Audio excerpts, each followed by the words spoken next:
Hello friends, welcome to Akulmach Live and I am Chandrakant. Today we want to discuss a very important subject and it's about the emotional intelligence at workplace. And it is very significant because now people are talking about working from home or probably hybrid. So how this emotional intelligence play a role, we will actually hear from the expert. And today's expert is Aditi Palit, who is joining us from Kolkata. She is a very well known India acclaimed learning and development specialist. So, without further ado, let's welcome Aditi to the show. Thank you, Chandrakant, and a warm welcome. Good afternoon to everybody watching this show. Aditi, it's always a pleasure to talk to you. Welcome to the show. And the big question is the emotional intelligence. Now, these are just two words, English words, but it has very profound meaning. So, to start with, what do you mean by emotional intelligence? If you can tell our viewers, then we can start the discussion around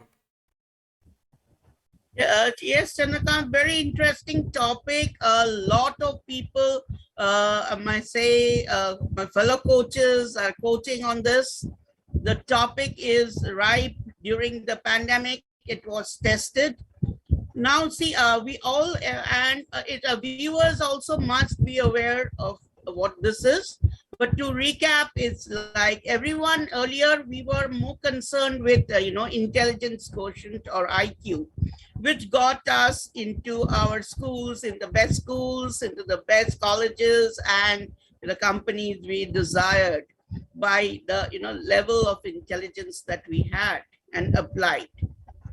Now, somewhere down the line, it was thought that even intelligent people somewhere, did not use the emotions that we human beings are gifted with positively. So to come back to who is called the guru of emotional intelligence, Daniel Goleman, he has chalked out 4 quadrants which deal with this emotional intelligence in human beings. First one is personal awareness. Now, talking of the emotions, human beings, we all know we have 2 categories, one positive and one negative. Now, how aware are we that are we using these positively, the positive ones, and how are we coping with the negative ones? The first step is towards awareness. What are they? Which ones are there in me?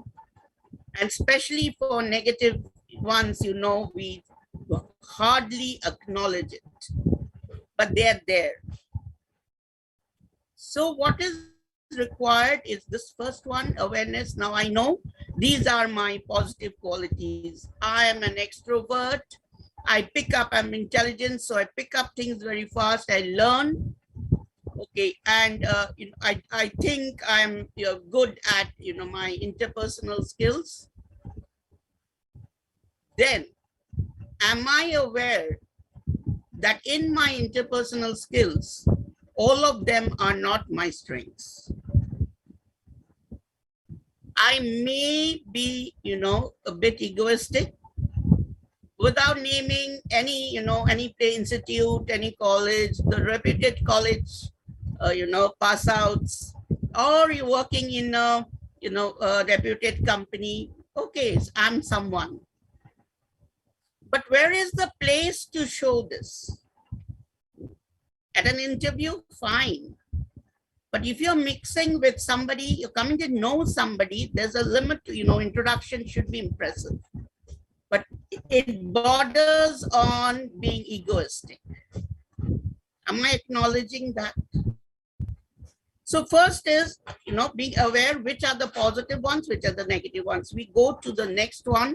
Next quadrant is the self-management, management of our negative emotions. We'll, during the talk, obviously we'll deal with, more on these. The third one, there we come into the social awareness, social responsibility. It's fine. I am, as an individual, I'm very good at many things. But as a family member, as a member of society, with my friends, with my colleagues now, workplace, very important, how I, interchange my, views with my colleagues, how I deal with my own emotions at the workplace. And the fourth one comes from there is personal relationships. Now that doesn't mean that personal relations only at home, family, friends, at the workplace also. So he has said that stemming from these, the awareness, and then taking the following, management steps, we come to a wholesome individuality. It's vast. His book deals with every aspect of it, and anyone who reads, goes through, it's a self-awakening book. Exposure to our inner self and how we interact in society. In very short. I have a question here, Aditi ji. In fact, what you are saying today is not being, prophesized in the schools and colleges. And when I say that, nobody is teaching the emotional intelligence. In fact, they are actually teaching something which is contrary to emotional intelligence, and which is you have to be going out all the way out at the cost of nothing. It's like that. So in case of a debate, you have to muzzle every voice in the room to be a winner. In case of a promotion, you have to step on your colleague's head to grow in life. So what you're now basically discussing, or you're telling us, is totally against the training that most of us have got, and nobody's talking about emotional intelligence in schools and colleges. What do you have to say about this?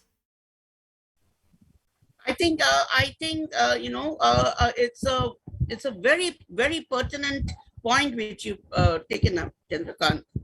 Yes, cutthroat competition. You have to be the winner. You have to get 100 percentile in your 10 and 12. You have to have the best percentile again, if you're into engineering and all, GPA, to get that coveted job. It's, to ace that interview. And at the workplace is, going forward, getting that desired promotion at any cost. Now, having been, in the HR for long and being, dealing with people, for all the youngsters out there, nobody has been a winner. Nobody has tasted success by following this policy. If you are going up, and especially teamwork, which is an integral part of work these days, and you don't follow and you don't pick up your team members who are lagging behind, your whole team effort falls flat, and you are punished as much as the ones who may be at fault, who hasn't been able to keep pace.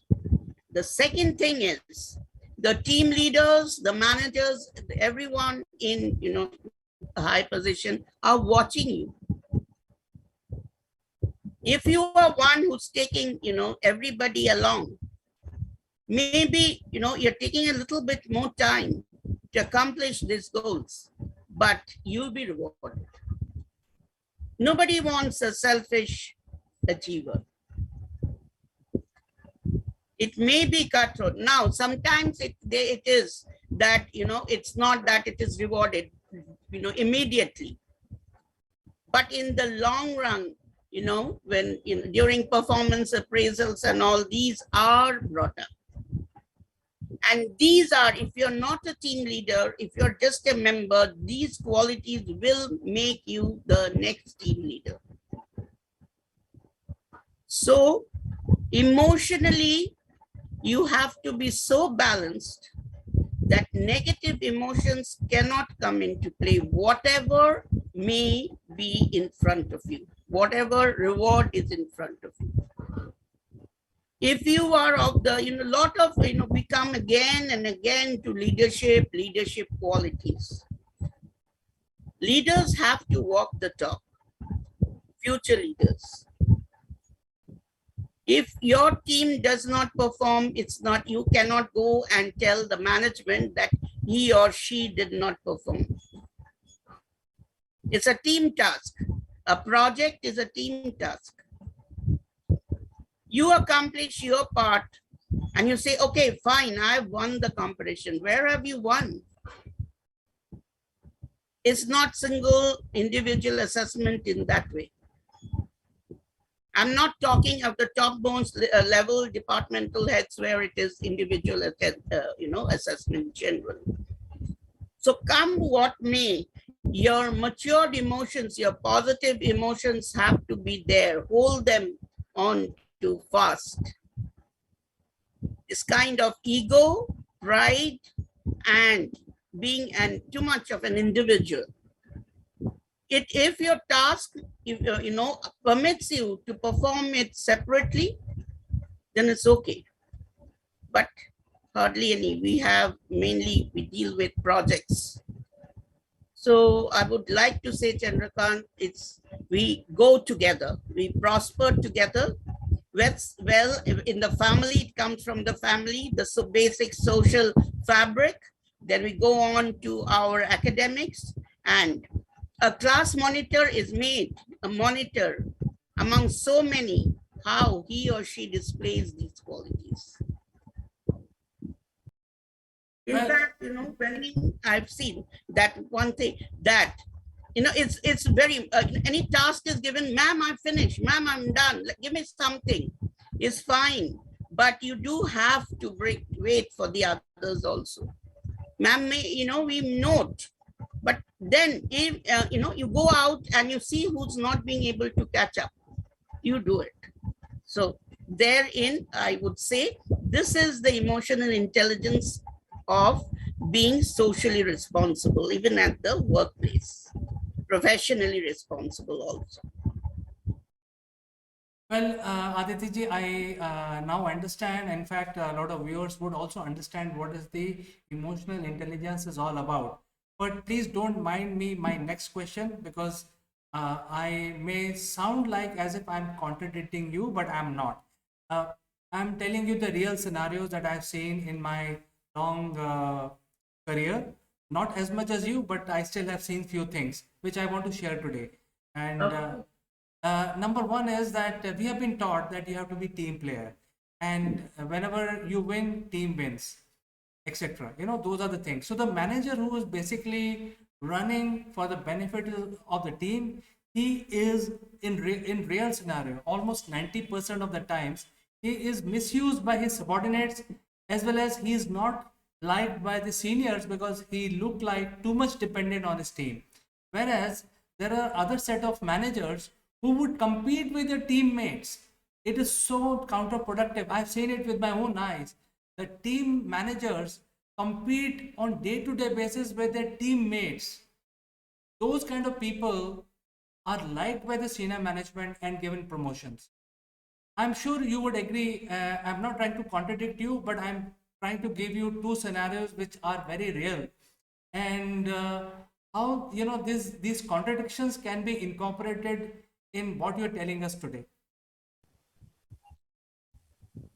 Okay, so what you are, if I have got you right, is that the manager, in order to prove that he is his performance is of the best, above, he's putting his team a little aside, and he's trying to, if it's a race for the next level among different departmental managers, what I would say is that, yes, of course, his drive, of course, matters. If it's a promotion of departmental managers, then of course he can all the way go out and go for the race.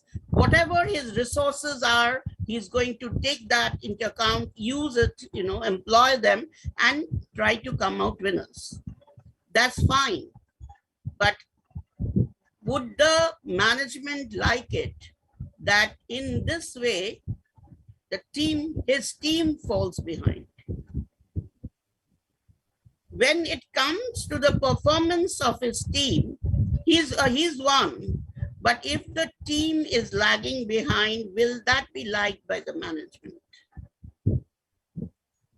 Now, when there are different, I'm not saying you both and I, we know we work in different areas. We all know that it differs from company to company.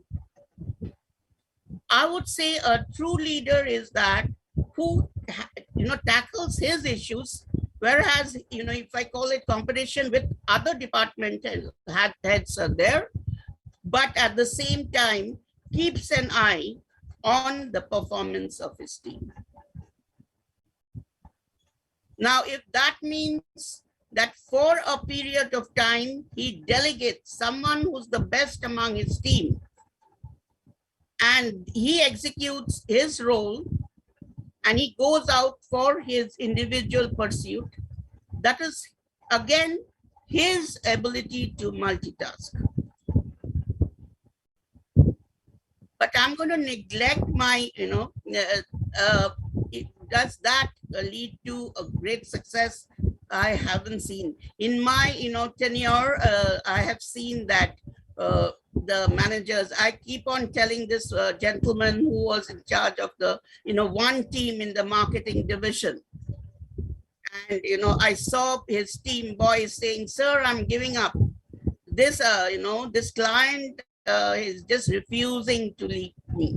Now he has chopped out his program. Maybe he has to meet top level, clients, other clients where it is one-to-one interaction. I've seen him jump. Okay, my schedule is this. Can you fit an appointment with your client? And I just have in half an hour or 45 minutes break. I have to do my work. My client, meets are fixed up. Can you do it from 2 to 2:45? Fix up. I'll see where you are not being able to handle the customer or client. So he's just giving 2 to 45 minutes for any of his team, member who's got stuck in going forward with the client. That client belongs to the company. It's not personal. So that kind of, I think, manager is inspiring. He has leadership. He's looking into his, because he has to come and talk, give the, estimate or whatever report to his senior, to the management. But I think, in between lunch break, that can be done. So that gentleman has stayed, in my memory. Sometimes we get to talk, So he said that, I didn't come up to this position just by showing my marketing skills for myself. So, there are different organizations, carrying out their, members, the managers carrying out their duties differently. But as someone who has the leadership qualities shown, I would love to be.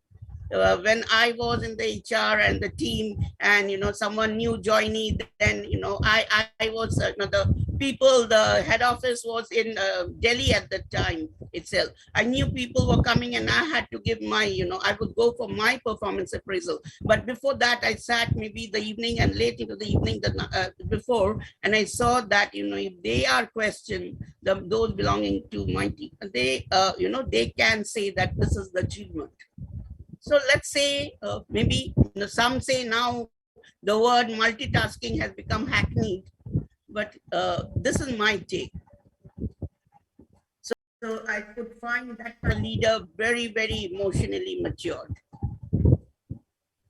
Well, Aditi, I have absolutely no doubt in what you're telling. In fact, I fully agree with you. That's the way it should be. Realistically, I know so many leaders today. I don't want to use their names because we are on a public forum, but all of these guys who have made it big, they have eaten their the fruits of their juniors, acquired their name in front of them, and had a use and throw policy. And to the management, it looked like that the manager was doing everything and the subordinate was not doing anything. He was not value adding at all. So they have gobbled up their own team's work and shown to the management year on year. It's not only 1 year, year on year for 10 years continuously. And such kind of managers have been given promotions, out of turn increments, and these kind of people are liked by the management, and these are very, very big names today. uh, I will just stop at that. Let's move on, Aditi ji. How this emotional intelligence can be improved upon so that you become a better human being and you become a better manager? Your thoughts? Yes, I would like to bring up the point of the Johari window. Whenever I do emotional intelligence, I think that is also a pertinent place. Now, as I said, the first quadrant, the self-awareness, is very, very important, and self-acknowledgement. So it teaches us that there are 4 areas in our brain. The known area, where we know what our qualities are, what are our plus points, what are our negatives, weaknesses, strengths, whatever you call. The second one is called the unknown area or the masked area, which I don't want the others to know. I have some qualities which I feel, I don't want the others to know, and my colleagues don't know, my teammates don't know, whether good or bad. The third one is the hidden area, where my colleagues know I feel this quality is good of mine, but my colleagues feel that this comes in the way of a total team performance. And the last one is unknown for both. So, these exercises, when they're done, when we do it as coaches, a whole plethora of adjectives come out. The weaknesses, so-called perceived weaknesses, come out. Critical criticism, constructive criticism comes out. Now it is up to us to, if we are emotionally, they're talking of, criticism. Always, you also know that, constructive criticism must be taken and worked on.